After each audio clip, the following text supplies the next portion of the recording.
Welcome back. Today we're going to be talking about what is truly important, right? Because we're inundated every day with things that can grab our attention and grab our focus and keep us from looking at what is really important. I think now more than ever, maybe we need this reminder to recenter ourselves because the world is pulling us in 100 different directions. So in doing this, sometimes we look at old and outdated things, right? Today, I just want to point out a few blue laws. If you're not familiar with what blue laws are, there's these laws that have been on the books maybe for hundreds of years that don't have any real relevance to today, but they're still there and they could technically be enforced. In Pennsylvania, for instance, the penalty for cursing is a 40-cent fine. However, if God is mentioned in the curse, the fine is 67 cents. So apparently the price for offending God by using his name in a curse is 27 extra cents. Who knew? Or how about Joliet, Illinois, right? It is illegal in Joliet, Illinois, to mispronounce the name of the city of Joliet, Illinois.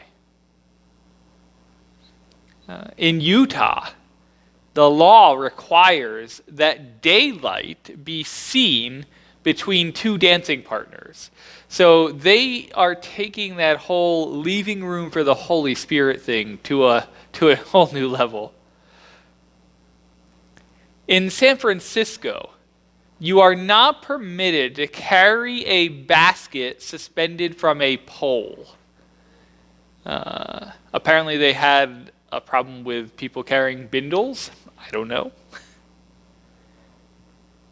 It is unlawful for goldfish to ride on a Seattle, Washington bus unless they lie still.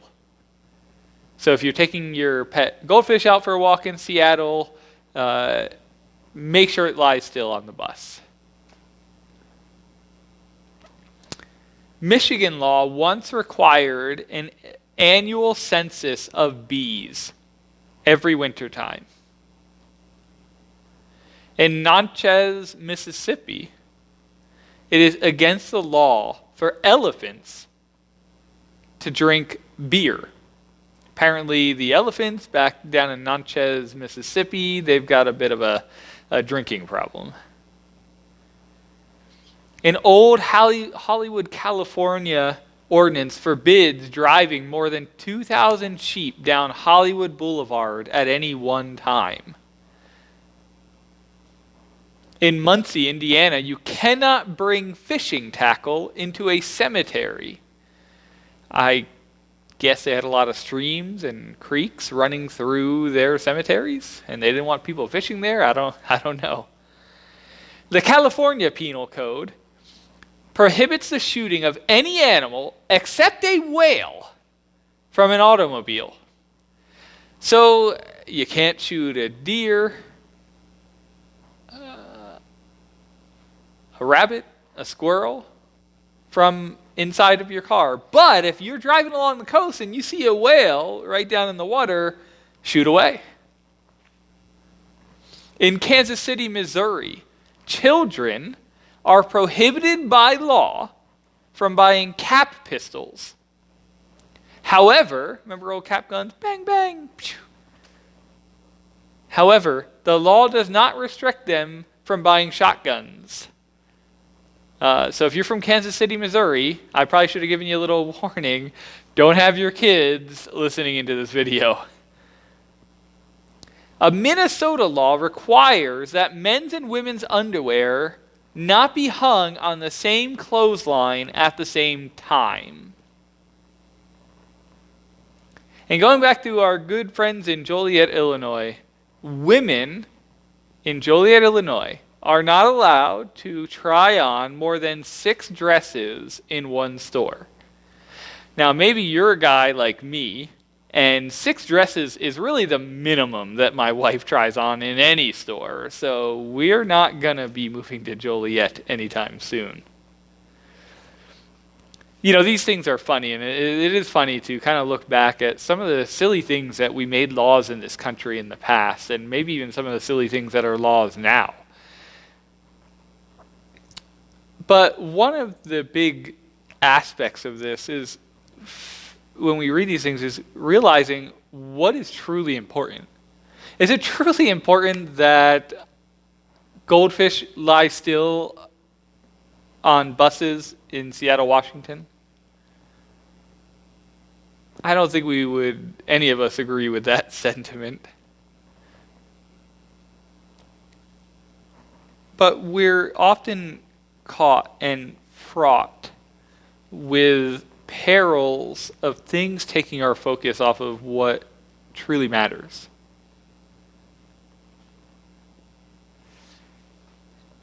And Jesus does this for us in John 5.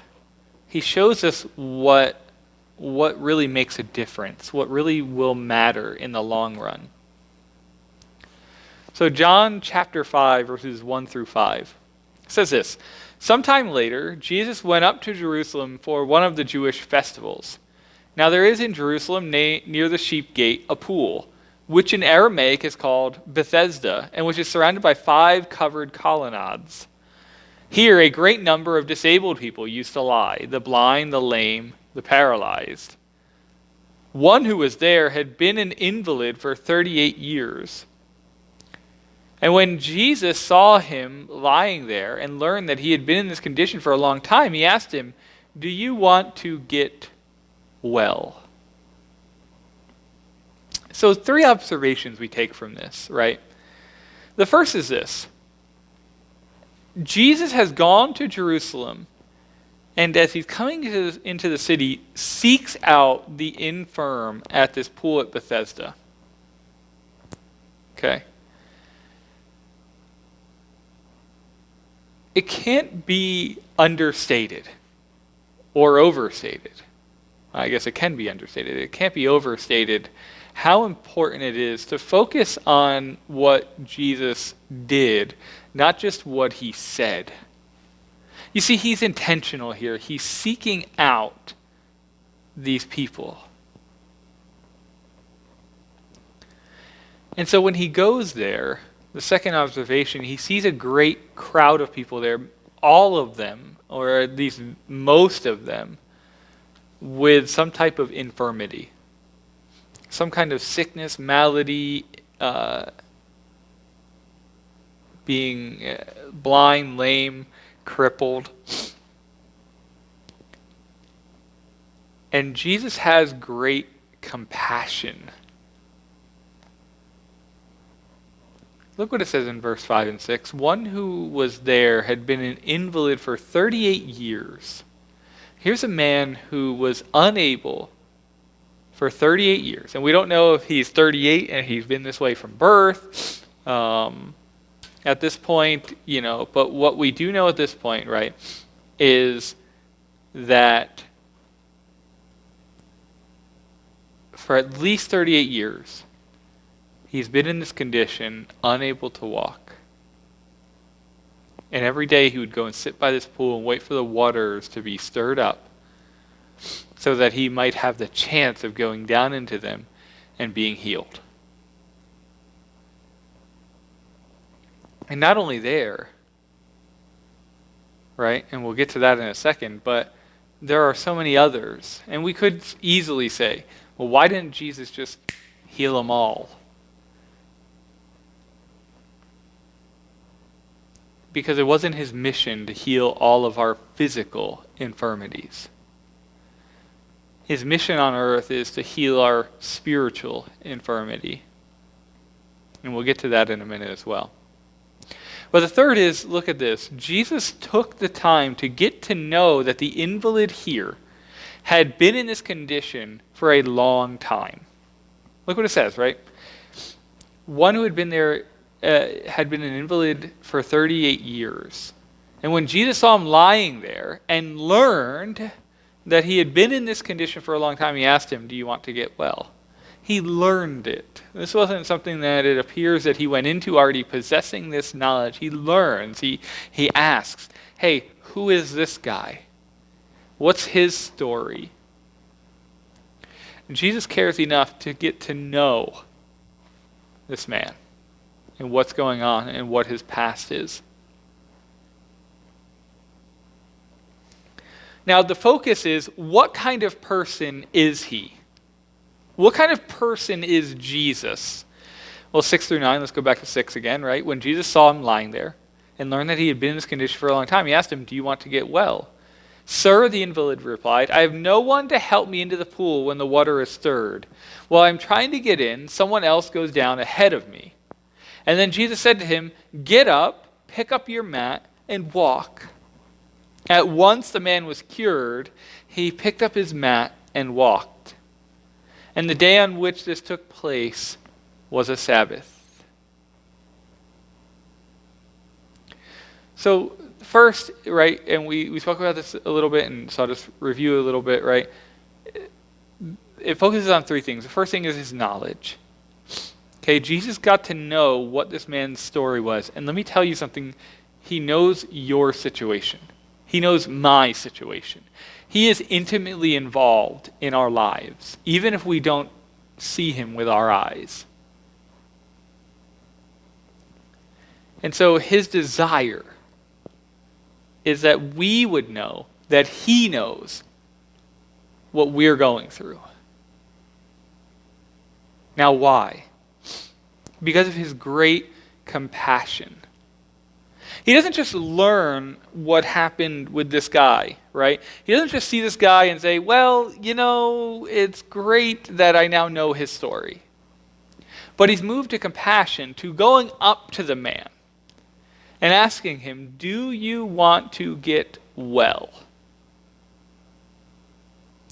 You see, Jesus moves toward need, not comfort. In the beginning of the passage, why was Jesus there? Right? It says that Jesus went up to Jerusalem for one of the Jewish festivals. So it would have been easy for Jesus just to say, "You know what? This is just a kind of like a mini vacation trip. I'm just here for the festival, have a good time, go to some of the events that are going on, and then go home." But rather, he seeks out the need. And too often, this is the opposite of what we do as Christians. We see a need, and maybe we're like, it might be a lot of trouble to meet that need. I don't know if I want to get that involved. Well, Jesus did. Because of that mentality of compassion. And unfortunately, that's largely lacking in our world today. Okay? And where there is compassion, many times it's twisted or it's not so altruistic. So we need to have that compassion of Jesus to move toward need, not for personal aggrandizement, but for the furtherance of other individuals and their benefit. Now, the third focus here, third focus of this section, asking the question of what kind of person is he, is his power and authority. Okay? His power is so great. Look what happens. "Sir," the invalid replied, "I have no one to help me into the pool when the water is stirred. And while I am trying to get in, someone else goes down ahead of me." Then Jesus said to him, "Get up, pick up your mat, and walk." At once the man was cured. He picked up his mat and walked. Do you see that? Jesus says it, and it's done. That's power. Remember the Roman centurion whose son is healed by Jesus? What was the man's response? He comes to Jesus and he says, "Sir, my son is unwell. I need you to heal him." And Jesus says, okay, I'll come right with you. And the centurion says, no, listen. I'm a man of authority. If I say to this man, go there, he goes. Or if I say to that man, come here, he comes. Sir, if you simply say it, I know it will be done. Because that's what the power of Christ is. If he says it, it will be done. And there's authority, because lest we miss this little thing, and we'll talk about this again in a second. It says, right, now that day, the day on which this took place, was a Sabbath. So it's not just the power, it's the authority. You see, there's a conflict here, right? Look at verses 10 through 17. And so the Jewish leader said to the man who had been healed, "It is the Sabbath. The law forbids you to carry your mat." But he replied, "The man who made me well said to me, 'Pick up your mat and walk.'" And so they asked him, "Who is this fellow who told you to pick it up and walk?" The man who was healed had no idea who it was, for Jesus had slipped away into the crowd that was there. Later, Jesus found him at the temple and said to him, "See, you are well again. Stop sinning, or something worse may happen to you." And the man went away and told the Jewish leaders that it was Jesus who had made him well. And so because Jesus was doing these things on the Sabbath, the Jewish leaders began to persecute him. And in his defense, Jesus said to them, "My Father is always at his work to this very day, and I too am working." Now, we have to understand, right, that Jesus knows what he has done. He healed a man on the Sabbath and told him to carry his bed as a sign and celebration that he is whole in his body, that diseased muscle and bone has been made well at the word of Jesus. And Jesus knows that this will create conflict. Now, notice what is remarkable here.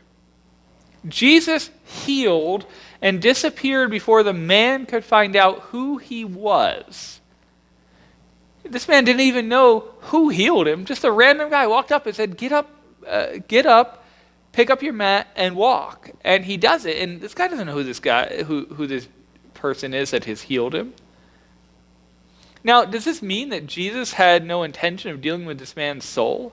Was he content just to do a random miracle and leave this man in ignorance as to where it came from? No. You see, Jesus does this, I think, in a sense to tweak the nose of the ruling class at that time, the Pharisees and Sadducees, right? He does it because he knows they have these ordinances, this oral law, this oral tradition of what is lawful to do on the Sabbath. And Jesus, who is the Lord of the Sabbath, comes in and kind of flips that on its head and says, "No, I know, as the one who is the living embodiment of the law and the one who ultimately is the Word of God who passed along the law to Moses, as that guy, Jesus is able to correctly interpret the true law, the Mosaic law of that day."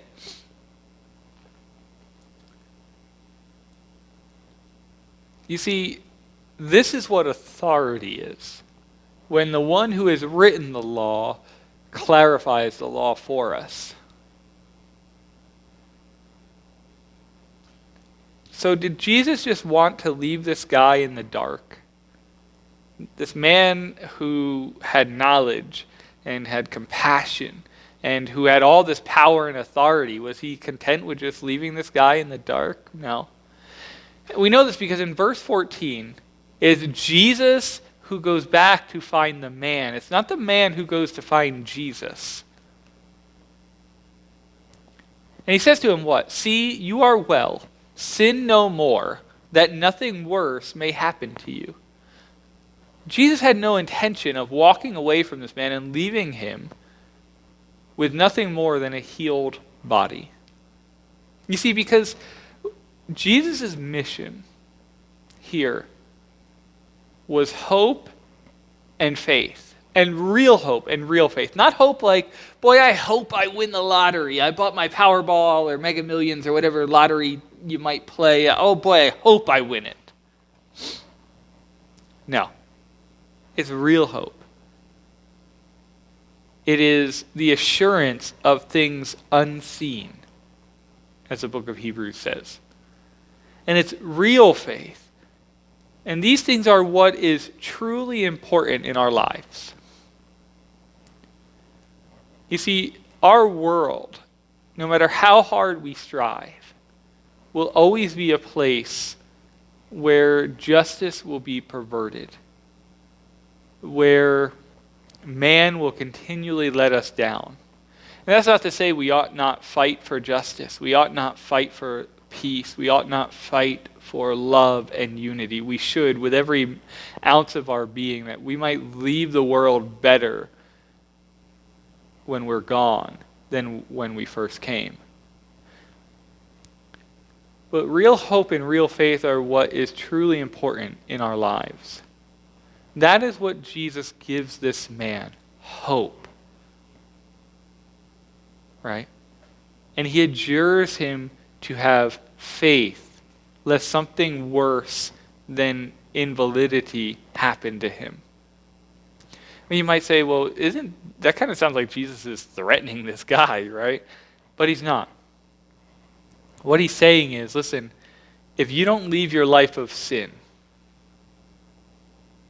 if you don't cling on to this hope that I've given you, and if you don't live faithfully and for the kingdom,